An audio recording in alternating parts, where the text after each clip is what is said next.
నమస్తే ఆస్పిరెంట్స్. ఇవాళ మనం వీడియోలో గ్రూప్ 3 ఎక్స్పెక్టెడ్ కట్ ఆఫ్స్ గురించి క్లియర్గా డిస్కస్ చేసుకుందాం. రీసెంట్గా మనకు మొన్న గ్రూప్ 3 ప్రిలిమినరీకి అప్లోడ్ చేయడం జరిగింది. దీంతో చాలామంది అభ్యర్థులకు వాళ్ళ స్కోర్స్ ఏంటి అని చెప్పేసి ఒక రఫ్ ఐడియా అయితే వచ్చిందని నేను అనుకుంటున్నా. అందువల్ల నేను ఈ ఎక్స్పెక్టెడ్ కట్ ఆఫ్స్ మీద వీడియో చేయడానికి మేము ముందుకు వచ్చిన.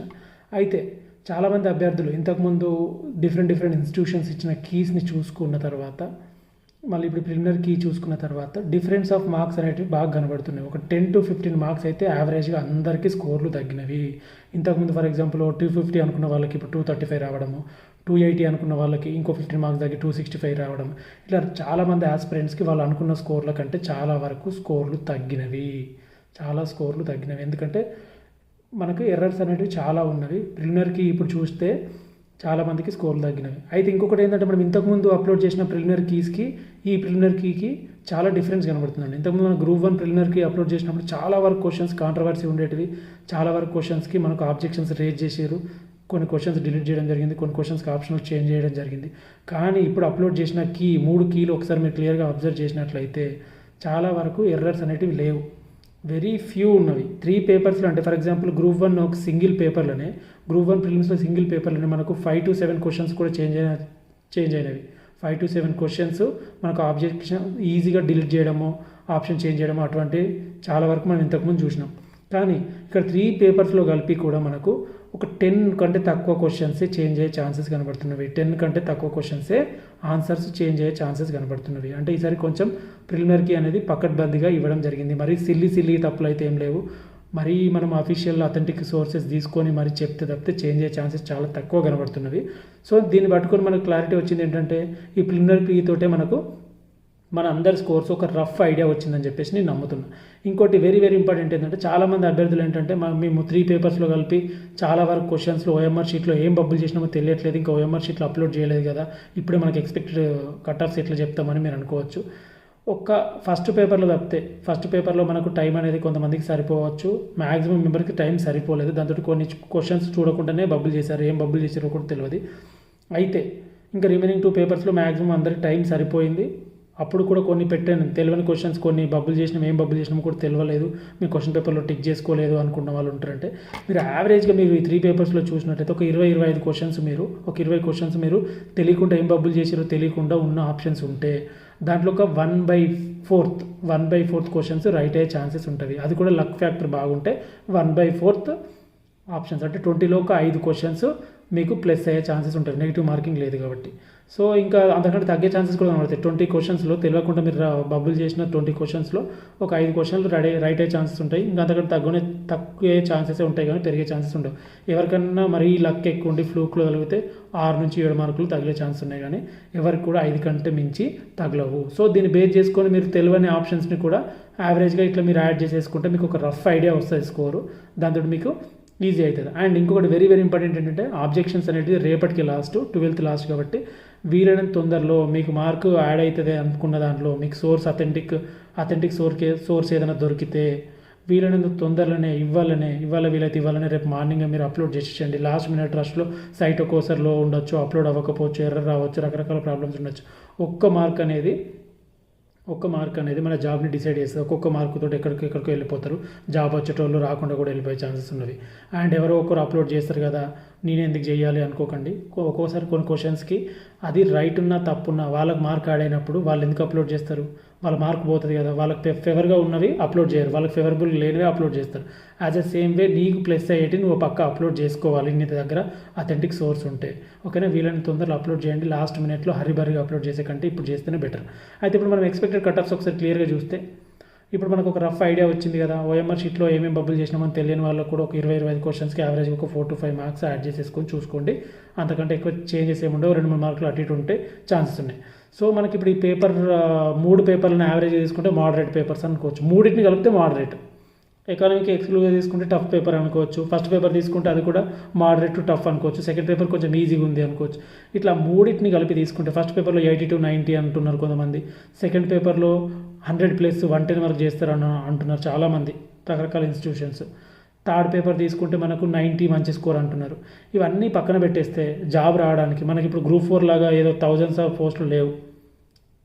గ్రూప్ 4 లాగా మనకు 8,000 9,000 పోస్టులు చాలా తక్కువ పోస్టులు ఉన్నవి.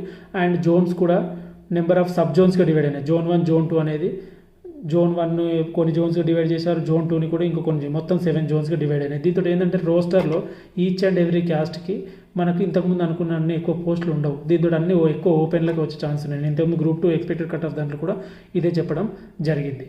అయితే దీంతో ఏమవుతుంది అంటే మనకు కట్ ఆఫ్స్ మనం అనుకున్న దానికంటే ఒక 2-3 మార్కులు పెరిగే ఛాన్సెస్ ఉన్నాయి కానీ తగ్గే ఛాన్సెస్ లేవు.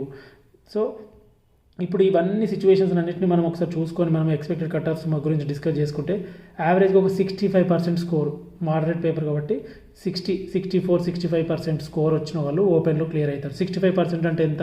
ఇప్పుడు 60% అంటే 270, ఇంకో 5% అంటే ఎంత తీసుకోవచ్చు మనము? ఇంకో 5% అంటే మనకు ఇప్పుడు యావరేజ్గా 450లో ఒక 290 60 అరౌండ్ 65, పక్క నేను 65 అనట్లేదు, అరౌండ్ 65% వచ్చిన వాళ్ళు 100% హోప్ పెట్టుకోవచ్చు అని చెప్పేసి మనం అనుకోవచ్చు. సో దీన్ని బట్టి మనం చూసుకుంటే ఏమవుతుంది, 450లో 450 3 పేపర్లు కలిపి 450 కదండి, దాంట్లో 290 ప్లస్ ఆర్ మైనస్ అనేది వాళ్ళు ఓపెన్ కేటగిరీలో వెళ్ళిపోతారు. 290 ప్లస్ ఆర్ మైనస్ 5. ఇది నేను చుట్టుపక్కల మంచి గట్టిగా చదివిపోయి జాబ్ పక్క కొడతారు అనుకున్న ఆస్పిరెంట్స్ కొంతమంది ఉంటారు కదా, వాళ్ళ స్కోర్స్ ఇంకొంచెం తెలిసిన ఇన్స్టిట్యూషన్స్లో సార్లని వీళ్ళని డిస్కస్ చేసి లాస్ట్కి ఒక కన్క్లూజన్కి వచ్చి అప్రాక్స్గా ఇదే ఉంటుందని చెప్పేసి, నేను పక్క ఇది అనట్లేదు, ఇదే ఉండొచ్చు అని చెప్పేసి ఒక అందాజకు వచ్చి మీ ముందుకు తీసుకొస్తున్నా, ఎంతో కొంత యూజ్ అవుతుంది అని చెప్పేసి. ఈ స్కోర్స్ కంటే తక్కువ ఉన్న వాళ్ళు ఒక 2-3 మార్కులు తక్కువ ఉన్న హోప్ పెట్టుకుంటారో మరి కొంచెం వెయిట్ చేస్తారేమో, కానీ అంతకంటే తక్కువ ఉన్న వాళ్ళైతే మీరు ప్రిపరేషన్ స్టార్ట్ చేయండి. హోప్స్ ఏం పెట్టుకోకండి. మీకు 100% ఇప్పుడు మళ్ళీ నోటిఫికేషన్స్ వస్తున్నాయి కాబట్టి ఇప్పటి నుంచి ప్రిపరేషన్ స్టార్ట్ చేస్తే మీరు పక్కా రాబోయే ఎగ్జామ్లో ఏదో ఒకటి ఇంతకంటే మంచి జాబ్లో క్రాక్ చేసే ఛాన్సెస్ ఉంటుంది. ఇక్కడ ఏదో మేము ఇప్పుడు చెప్పిన కట్ ఆఫ్ కంటే తక్కువ ఉన్నాయి, సార్ ఏదో చెప్తున్నాడు, డిసప్పాయింట్ అయిపోతున్నాం, ఈ బ్రోకి అసలు ఏం ఆలోచించి చెప్తున్నాడు, ఇంత ఎక్కువ చెప్తున్నాడు, ఎగ్జామ్ హాల్లో కూర్చొని రాస్తే తెలుస్తుంది ఇంత స్కోర్స్ వస్తాయా అని. పోస్టులు తక్కువ ఉన్నాయి కాబట్టి ఇట్లనే ఉంటుంది సిచ్యువేషన్. ఇంకా గ్రూప్ 2 ఇంకా తక్కువ ఉన్నాయి పోస్టులు దీనికంటే. మీరు ఆలోచించుకోండి సిచ్యువేషన్స్ అనేది. మనకు వచ్చిన స్కోర్ నుంచి మనం బయటకు వచ్చి ఒకసారి మిగతా వాళ్ళు ఏ విధంగా రాస్తున్నారు, నీకు టఫ్ అవ్వచ్చు, ఇంకా నీకంటే చాలామంది కూడా మంచోళ్ళు అయి ఉండొచ్చు, అఫ్కోర్స్ నువ్వే టాపర్ అయి ఉండొచ్చు, నీకే జాబ్ రావచ్చు, అలాగే రకరకాల ఫ్యాక్టర్స్ ఉంటాయి. సో అవన్నిటిని తీసుకొని మనము ఒకసారి మన గురించి కాకుండా చుట్టుపక్కల అసలు ఏం జరుగుతుంది ఏదైనా ఒకసారి ఆలోచిస్తే మీకు ఒక ఐడియా వస్తుంది అన్నట్టు, ఒక రఫ్ ఐడియా వస్తుంది. నేను గ్రూప్ 4 టైంలో కూడా ఇట్లనే ఎక్స్పెక్టెడ్ కట్ ఆఫ్స్ పెట్టాను, అన్నీ మ్యాక్సిమం కరెక్ట్ అయినవి. ఓకేనా, అంతకుముందు నేను ఎస్ఐది కూడా పెట్టడం జరిగింది, అప్లోడ్ చేయడం జరిగింది, గ్రూప్ 1 కట్ ఆఫ్స్ కూడా పెట్టడం జరిగింది. ఈచ్ అండ్ ఎవ్రీథింగ్ నేను ఏంటంటే ఒక క్యాప్ చెప్తాను, క్యాప్లో పక్కా ఉంటుంది. సో దీన్ని కూడా నేను అప్రాక్స్గా చెప్తున్నా, మ్యాక్సిమం రైట్ అయ్యే ఛాన్సెస్ కనబడుతున్నాయి అని చెప్పి నేను నమ్ముతున్నా. కొంచెం ఎక్స్పెక్టెడ్ కంటే కొంచెం తగ్గినా పెరిగినా కూడా లైట్. ఓకేనా, ఓపెన్ తీసుకుంటే 290 ప్లస్ ఆర్ మైనస్ 5 తీసుకోవాలండి. ఓపెన్ కేటగిరీలో స్టేట్ వైజ్ పోస్టులు ఉన్నవి, జోనల్ వైజ్ ఉన్నాయి, ఇట్లా ఓపెన్ పోస్టులు తీసుకుంటే 290 ప్లస్ ఆర్ మైనస్ 5. ఫస్ట్ నేను అన్ని మెన్ని చెప్తాను, తర్వాత విమెన్ని తర్వాత చూద్దాం. ఓకేనా, బీసీఏ తీసుకుంటే ఇది ఓపెన్ కంటే తక్కువ ఉండే ఛాన్సెస్ ఉంది, చాలా తక్కువ ఉండే ఛాన్సెస్ ఉంది. 275 ప్లస్ ఆర్ మైనస్ 5 మనం ఎక్స్పెక్ట్ చేయొచ్చు. 275 ప్లస్ ఆర్ మైనస్ 5 మనము ఎక్స్పెక్ట్ చేయొచ్చు. తర్వాత బీసీడీ అయితే మనము 285 plus or minus 5, BCB and BCD అనేటివి 285 ప్లస్ ఆర్ మైనస్ 5గా తీసుకోవచ్చు. బీసీడీ అనేటివి ఆల్మోస్ట్ ఓపెన్ లానే ఉంటాయండి. ఒక 2-3 మార్క్స్ కంటే ఎక్కువ డిఫరెన్స్ ఉండదు ఓపెన్ కంటే. కొన్ని ఎక్సెప్షనల్ కండిషన్స్లో కొన్ని జోన్స్లో ఒక 5-6 మార్కులు 7 మార్కులు డిఫరెన్స్ ఉండే ఛాన్స్ ఉంది, కానీ రిమైనింగ్ కాంపిటీషన్ హెవీ ఉన్న జోన్స్లో మాత్రం మనకు ఒక 3-4 మార్క్స్ కంటే ఎక్కువ డిఫరెన్స్ ఉండదు.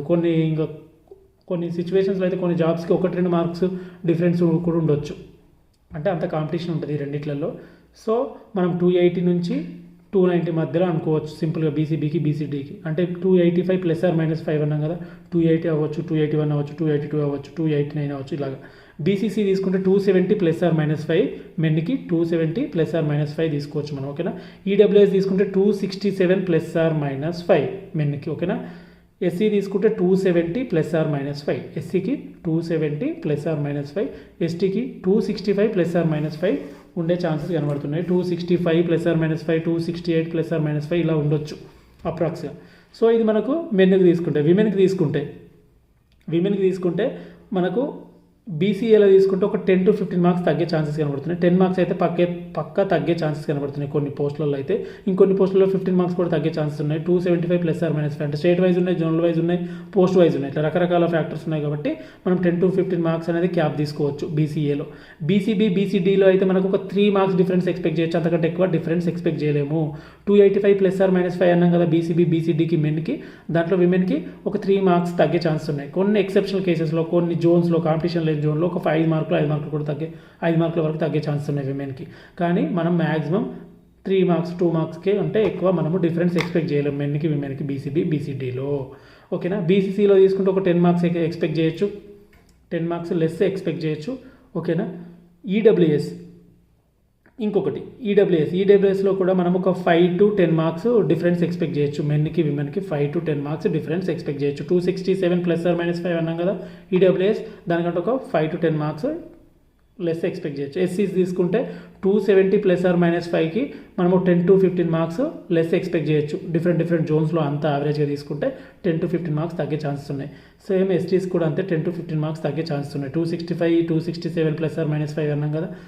సో దాంట్లో 265 +or-5 అనుకుంటే దాంట్లో ఒక 10 to 15 మార్క్స్ ఎస్టీస్కి తగ్గే ఛాన్సెస్ ఉన్నవి. ఇవి రకరకాల ఫ్యాక్టర్స్ మీద డిపెండ్ అయి ఉంటుంది. ఈ క్యాప్ ఎందుకు చెప్తున్నా అంటే 10 to 15 మార్క్స్ తగ్గే ఛాన్సెస్ ఉన్నవి అని, +or-5 అని ఎందుకు చెప్తున్నా అంటే డిఫరెంట్ జోన్స్ ఉన్నాయి. కొన్ని జోన్స్లో హెవీ కాంపిటీషన్ ఉంటుంది, దీనిలో మనకు హయ్యర్ క్యాపే వెళ్ళిపోవచ్చు. కొన్ని జోన్స్లో కాంపిటీషన్ తక్కువ ఉండొచ్చు, ఇంకా కిందికి రావచ్చు. విమెన్ ఎక్కువ సెలెక్ట్ కావచ్చు. ఓపెన్లో ఎక్కువ సెలెక్ట్ అయితే 1/3 పోస్టులు ఈజీగా ఫిల్ అయిపోతాయి కాబట్టి మనకు ఈ కేటగిరీ వైజ్ దాంట్లో ఫిల్ చేయాల్సిన అవసరం లేదు. అప్పుడు కేటగిరీ వైజ్గా విమెన్ని సెలెక్ట్ చేయాల్సిన అవసరం లేదు. అప్పుడు అటువంటి సిచ్యువేషన్లో విమెన్కి తక్కువ ఉండే ఛాన్సెస్ ఉన్నాయి. సో ఓపెన్లో విమెన్ ఎంతమంది వెళ్తున్నారు అని దాన్ని బట్టే మనకు ఈ క్యాస్ట్ వైజ్ అనేది విమెన్ స్కోర్ తగ్గే ఛాన్సెస్, పెరిగే ఛాన్సెస్ ఉంటుంది. సో ఓపెన్లో విమెన్ వెళ్ళే పర్సంటేజ్ని బట్టే మనకు వాళ్ళ స్కోర్లు మెన్ కంటే ఎంత తక్కువ ఉంటాయని చెప్పేసి మనము చెప్పొచ్చు. ఇది మనకి తెలుసు కదా, state wise, zonal wise different cut offs, state wise పోస్టులు కూడా ఉన్నాయి. ఇప్పుడు సీనియర్ అసిస్టెంట్ పోస్టులు ఉన్నాయి, ఇటువంటి పోస్టులు కొంచెం ఎక్కువ ఉండే ఛాన్సెస్ ఉన్నాయి. ఇవన్నిటిని బేస్ చేసుకొని నేను ఒక రఫ్ ఐడియాతో చెప్తున్నా.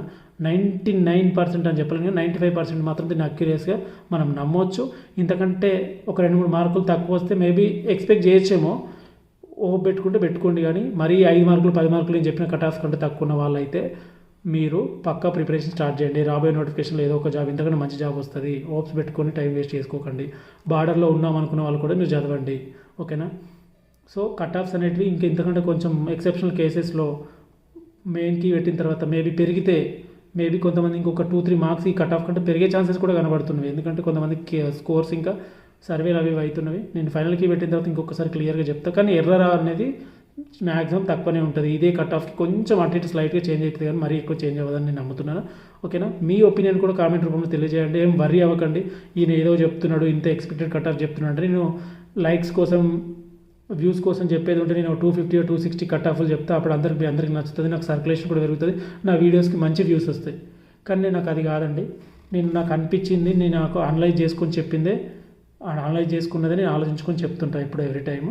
సో ఇప్పుడు కూడా అదే చెప్తున్నా. Group 4 టైంలో అదే చెప్పిన, ఎస్ఏ టైంలో, Group 1 టైంలో ఎవ్రీ టైం ఇవే చెప్తున్నాను నేను. సో నాకు ఈ ఎక్స్పెక్టెడ్ కట్ ఆఫ్ టైంలో మనకు వ్యూస్ తక్కువ ఉంటుంది, రిమైనింగ్ దాంట్లో ఎక్కువ ఉంటాయి. కానీ ఎక్స్పెక్టెడ్ కట్ ఆఫ్లో వ్యూస్ తక్కువ ఉంటాయి. ఎందుకంటే నేను కొంచెం హార్డ్గా చెప్తా నిజాన్ని, కొంచెం అంత మిమ్మల్ని మెస్మరైజ్ చేయడానికి తక్కువ కట్ ఆఫ్లు చెప్పేసి ఎక్కువ వ్యూస్ కోసం నేను చెప్పను. సో మీరు నచ్చితే లైక్ చేయండి, షేర్ చేయండి, సబ్స్క్రైబ్ చేయండి. మీ మార్కులు కూడా కామెంట్ రూపంలో తెలియజేయండి. దాన్ని బట్టి నాకు ఇంకేమైనా చేంజెస్ ఉంటే నేను ఇంకో వీడియోలో చెప్తా. ఎక్కువ చేంజెస్ అయితే ఉండవు, మరి మీ స్కోర్లు అటు ఇటుగా కొంచెం చేంజెస్, మరి నేను చెప్పిన దానికంటే మరీ డిఫరెన్స్ వస్తుంది అనిపిస్తే నేను ఇంకో వీడియోతో వస్తాను. ఓకేనా. దాంట్లో ఏముండదు, నేను చెప్పిందే ఫైనల్ అవ్వాలి, నేను చెప్పిందే వేదవాక్కని అట్లా నాకేం లేదు. ఓకేనా. మరీ ఎక్కువ చేంజెస్ ఏమన్నా అనిపిస్తే మాత్రం ఇమీడియట్గా నేను ఇంకో వీడియోతో వస్తాను. ఒకవేళ చేంజెస్ ఏమి అనిపించట్లేదు అంటే ఇదే ఉంటుంది. ఓకేనా. Thank you all.